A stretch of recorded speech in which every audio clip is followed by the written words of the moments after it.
স্বাগত দীপ্তর সন্ধ্যার সংবাদে আপনাদের সাথে আছি আমি আনোয়ারুল আলম। শুরুতেই জানাবো সংবাদ শিরোনাম। বিএনপির ৫১ দফা নির্বাচনী ইশতেহার, সশস্ত্র বাহিনীকে রাজনীতির ঊর্ধ্বে রাখার প্রতিশ্রুতি। ক্ষমতায় গেলে জনগণের ন্যায্য অধিকার বুঝিয়ে দেয়া হবে, বরিশালে জামায়াতের আমির।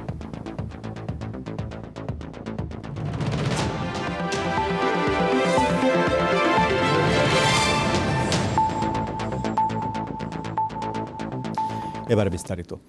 দুর্নীতিমুক্ত দেশ এবং সুশাসন প্রতিষ্ঠায় গুরুত্ব দিয়ে নির্বাচনী ইশতেহার ঘোষণা করেছে বিএনপি। বিকেলে রাজধানীর হোটেল সোনারগাঁওয়ে ত্রয়োদশ জাতীয় সংসদ নির্বাচনের ইশতেহার ঘোষণা করেন বিএনপির চেয়ারম্যান তারেক রহমান। অনুষ্ঠানে সভাপতিত্ব করেন বিএনপি মহাসচিব মির্জা ফখরুল ইসলাম আলমগীর এবং পরিচালনা করেন দলের কেন্দ্রীয় নির্বাচন পরিচালনা কমিটির চেয়ারম্যান ও স্থায়ী কমিটির সদস্য নজরুল ইসলাম খান। তারেক রহমান ইশতেহারের ৫টি ভাগ উল্লেখ করেন। এগুলো হলো রাষ্ট্র সংস্কার, বৈষম্যহীন আর্থসামাজিক কাঠামো, অর্থনীতি পুনরুদ্ধার, অঞ্চলভিত্তিক সুষম উন্নয়ন ও ধর্মীয় সংহতি। তিনি বলেন, বিএনপির দেয়া ৩১ দফা ও জুলাই সনদ অবশ্যই বাস্তবায়ন হবে। এছাড়া আগামীতে নিরপেক্ষভাবে মুক্তিযুদ্ধের সঠিক ইতিহাস তুলে ধরবে বিএনপি। পাশাপাশি জুলাই গণ অভ্যুত্থানে নিহতদের নামে বিভিন্ন স্থাপনার নামকরণ হবে এবং সর্বশক্তিমান আল্লাহর প্রতি পূর্ণ বিশ্বাস ও আস্থা, এই বাক্যটি সংবিধানে ফিরিয়ে আনা হবে বলেও উল্লেখ করেন তারেক রহমান।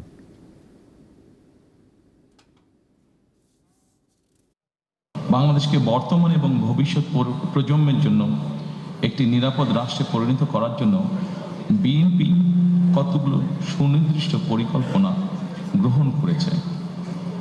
দেশ এবং জনগণের সুনির্দিষ্ট পরিকল্পনাকেই আমি বলেছিলাম আই হ্যাভ এ প্ল্যান। এই পরিকল্পনায় দেশের ৪ কোটিরও বেশি তরুণ, দেশের অর্ধেক জনসংখ্যা যারা নারী, কোটি কোটি কৃষক শ্রমিকের জন্য দেশ এবং বিদেশে কর্মসংস্থান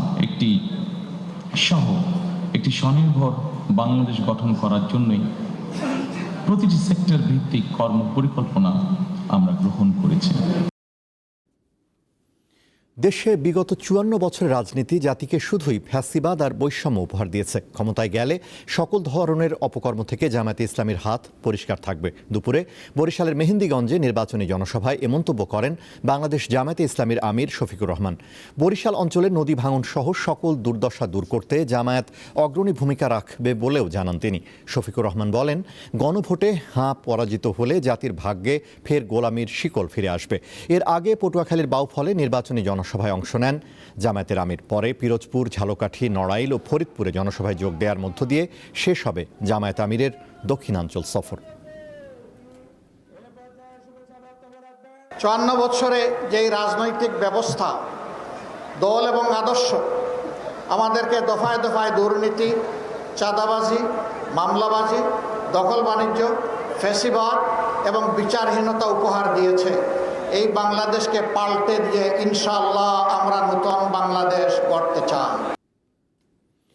ত্রয়োদশ জাতীয় সংসদ নির্বাচনকে সামনে রেখে একটি ন্যায়ভিত্তিক, দুর্নীতিমুক্ত, মানবিক ইসলামী সুশাসনের রূপরেখা তুলে ধরে নির্বাচনী ইশতেহার ঘোষণা করেছে বাংলাদেশ খেলাফত মজলিস। শুক্রবার রাজধানীর পুরানা পল্টনে দলের কেন্দ্রীয় কার্যালয়ে ইশতেহার ঘোষণা করেন দলটির আমির মামুনুল হক। এতে অগ্রাধিকারমূলক ৬টি কর্মসূচিকে গুরুত্ব দেওয়া হয়।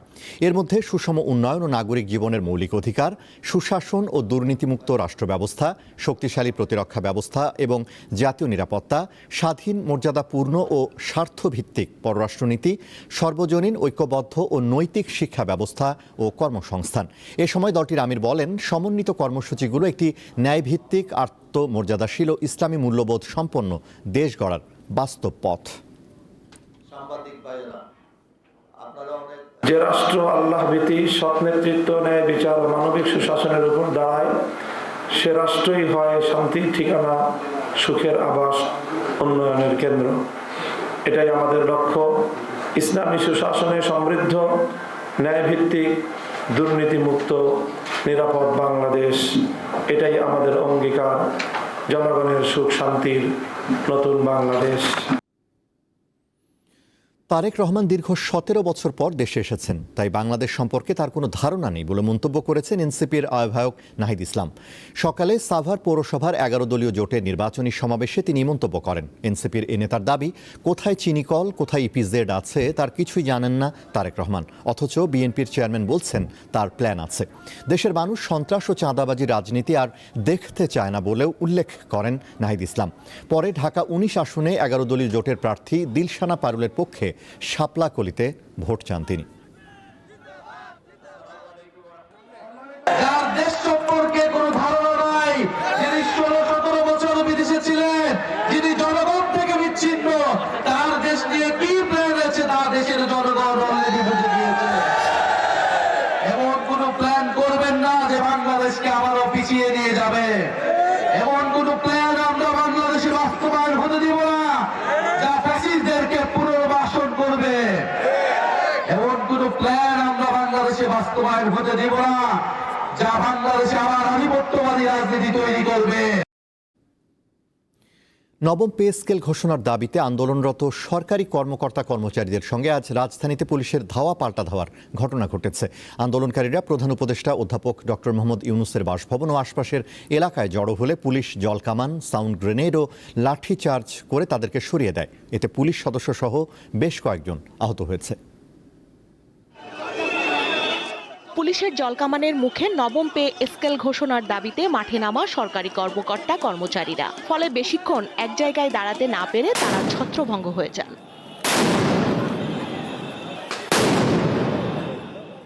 শুক্রবার বেলা 11টার দিকে রাজধানীর হোটেল ইন্টারকন্টিনেন্টালের পাশের সড়কে পুলিশের ব্যারিকেড ভেঙে প্রধান উপদেষ্টার সরকারি বাসভবন যমুনার মুখে অবস্থান নেন আন্দোলনকারীরা। কিছুক্ষণ পর তারা যমুনার সামনের সড়কে জড়ো হতে থাকেন। পুলিশ সরকারি কর্মকর্তা কর্মচারীদের সরে যেতে অনুরোধ করলেও দাবি আদায়ে অনড় তারা। আমাদের যে বেতন, আমাদের বেতন 15 থেকে 16,000 টাকা, আমরা এই বেতন দিয়ে আমরা চলতে পারি না।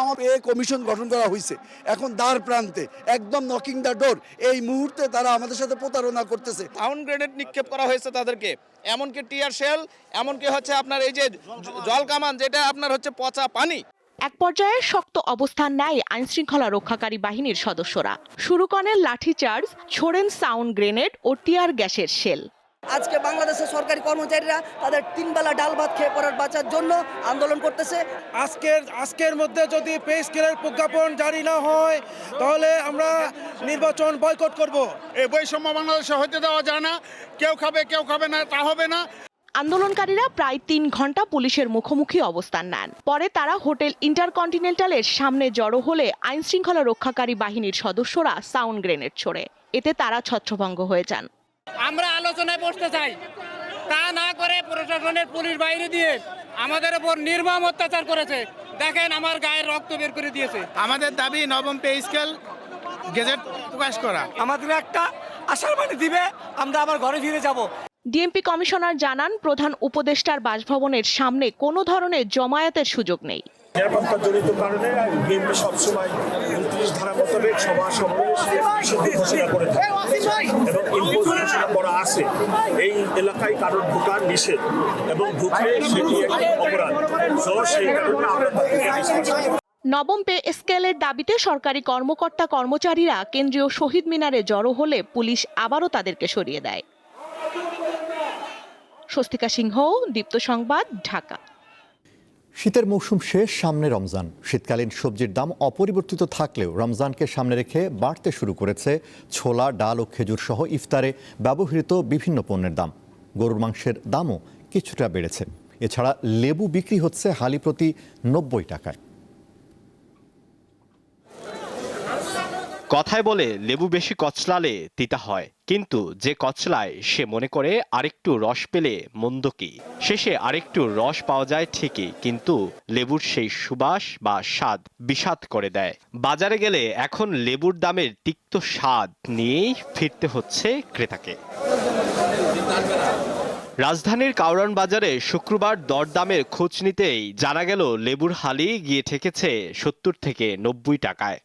এটা 12 টাকা আনছি, আলি 70-80। গাছে যে লেবু আছে এগুলো পারতেছে না, রোজার লেগে আটকায় রাখছে। মোটামুটি লেবুর সিজনে বলা চলে, লেবু গাছ থেকে আসতেছে, কিন্তু লেবুর দাম এত বেশি কেন বুঝতে পারতেছি না। ঋতুর পরিক্রমায় এখন বসন্তের বাতাস বইতে শুরু করেছে, বিদায় নিচ্ছে শীতকাল। তবে মৌসুমের সবজির সরবরাহ কমেনি, ফলে দামও স্থিতিশীল রয়েছে।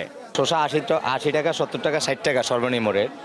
আর বেগুন, এটা লম্বা বেগুন, এটা মানিকগঞ্জের, এটা 60 টাকা রেট, 50 টাকা বিক্রি করি। কুমিল্লার নিমসার অরিজিনাল টমেটোটা এটা 60 টাকা। রসুন আসলে আপনার 60 টাকা কেজি, এখন বেচতে আছে 80 টাকা, 20 টাকা বেশি, ডবল সব অনেক বেশি বেড়ে গেছে। কিন্তু বাজার ঘুরে দেখা গেল ছোলা, ডাল ও খেজুর সহ ইফতারে ব্যবহৃত বিভিন্ন পণ্যের দাম বেশ চড়া।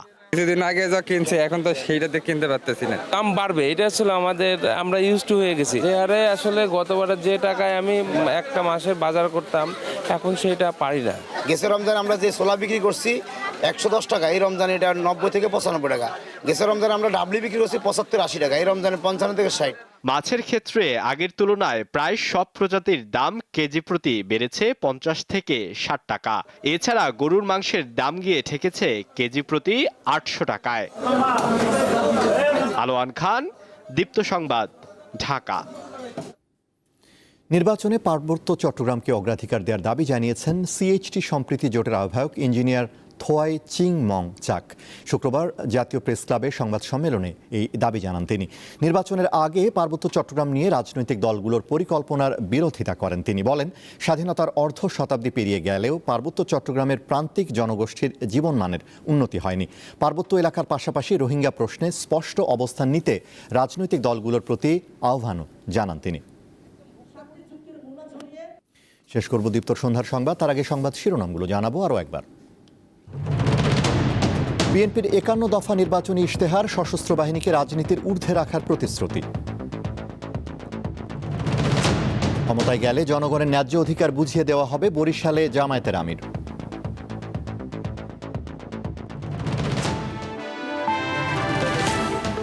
এ ছিল এখনকার মতো আমাদের পরবর্তী দীপ্ত সংবাদ রাত 11টায় দেখার আমন্ত্রণ। এছাড়া আরও তথ্য বিনোদনের খবর পেতে যুক্ত থাকুন দীপ্তর ডিজিটাল প্ল্যাটফর্মগুলোতে। ধন্যবাদ।